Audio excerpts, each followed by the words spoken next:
కీర్తనల గ్రంథము 38వ అధ్యాయము. యెహోవా, కోపద్రేకము చేత నన్ను గద్దింపకము, నీ ఉగ్రత చేత నన్ను శిక్షింపకము. నీ బాణములు నాలో గట్టిగా నాటియున్నవి, నీ చెయ్యి నా మీద భారముగానున్నది. నీ కోపాగ్ని వలన ఆరోగ్యము నా శరీరమును విడిచిపోయెను. నా పాపమును బట్టి నా ఎముకలలో స్వస్థత లేదు. నా దోషములు నా తల మీదుగా పొర్లిపోయినవి. నేను మోయలేని బరువు వలె అవి నా మీద మోపబడి ఉన్నవి. నా మూర్ఖత వలన కలిగిన నా గాయములు దుర్వాసన గలవై స్రవించుచున్నవి.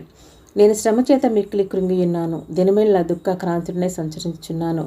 నా నడుము తాపముతో నిండియున్నది, నా శరీరంలో ఆరోగ్యము లేదు. నేను సొమ్మసిల్లి బహుగా నలిగియున్నాను, నా మనోవేదనను బట్టి కేకలు వేయుచున్నాను. ప్రభువా, నా అభిలాష అంతయు నీకే కనబడుచున్నది, నా నిట్టూర్పులు నీకు దాచిపడి ఉండలేదు. నా గుండె కొట్టుకొనుచున్నది, నా బలము నన్ను విడిచిపోయెను, నా కనుదృష్టియు తప్పిపోయెను. నా స్నేహితులను నా చెలికాండ్రును నా తెగులు చూచి ఎడమగా నిలుచుచున్నారు. నా బంధువులు దూరముగా నిలుచుచున్నారు. నా ప్రాణము తీయజూచువారు ఉరులు ఒడ్డుచున్నారు.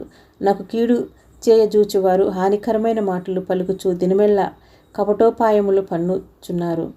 చెవిటి వాడనైనట్టు నేను వెనుకయున్నాను, మోగవాడనైనట్టు నోరు తెరచటం మానితిని. నేను వినలేని వాడనైతిని, ఎదురుమాట పలకలేని వాడనైతిని. యెహోవా, నీ కొరకే నేను కనిపెట్టుకుని ఉన్నాను. నా కాలు జారిన ఎడల వారు నా మీద అతిశయపడుదురని నేను అనుకొంచున్నాను. ప్రభువా, నా దేవా, నీవే ఉత్తరం ఇచ్చెదవు. నన్ను బట్టి వారు సంతోషించకపోదురుగాక.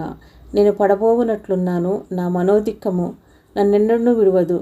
నా దోషమును నేను ఒప్పుకొనుచున్నాను. నా పాపమును గూర్చి విచారపడుచున్నాను. నా శత్రువులు చురుకైన వారును బలవంతులనై ఉన్నారు. నిర్హేతుకముగా నన్ను ద్వేషించేవారు అనేకులు. మేలునకు ప్రతిగా వారు కీడు చేయుచున్నారు. నేను ఉత్తమమైన దానిని అనుసరించున్నందుకు వారు నాకు శత్రువులైరి. యెహోవా, నన్ను విడువకము.